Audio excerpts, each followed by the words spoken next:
भारत सरकार ने गैंगस्टर गोल्डी बरार को आतंकवादी घोषित कर दिया है।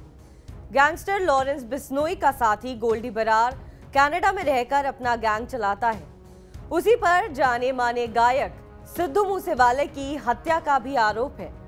उसके खिलाफ सरकार ने गैर कानूनी गतिविधियां अधिनियम यानी यूएपीए के तहत कार्रवाई की है। साल 2021 में भारत से कनाडा भागने के बाद वो कभी अमेरिका तो कभी कनाडा में रहकर आपराधिक और आतंकवादी गतिविधियों को अंजाम दे रहा है। उसे सतविंदर सिंह के नाम से भी जाना जाता है।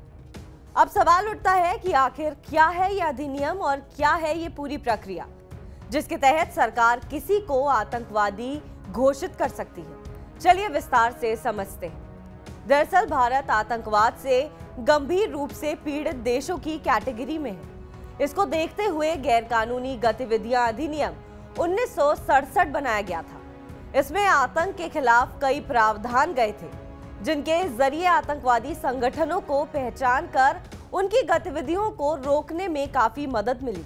फिर भी बाद के दिनों में इस कानून को और कठोर बनाने की जरूरत महसूस की जा रही थी। इसके लिए साल 2019 में इस अधिनियम में कई संशोधन किए गए। इन संशोधन के जरिए ये सुनिश्चित किया गया कि आतंकवादी गतिविधियों में लिप्त किसी भी व्यक्ति को आतंकवादी घोषित कर उसके खिलाफ जल्द जांच और कार्रवाई की जा सके। यूएपीए में पहले किसी व्यक्ति को आतंकवादी घोषित करने का प्रावधान नहीं था।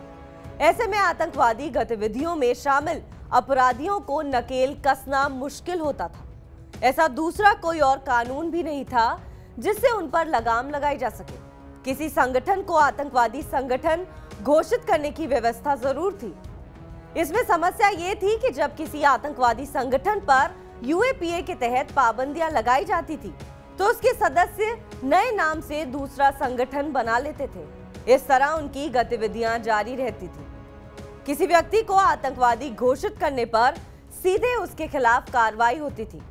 इसलिए कानून में संशोधन के बाद ये तय किया गया कि कोई भी व्यक्ति अगर ऐसा काम करता है जिससे देश की अखंडता, एकता, सुरक्षा या संप्रभुता को खतरा पैदा होता है तो उसको आतंकवादी घोषित किया जा सकता है।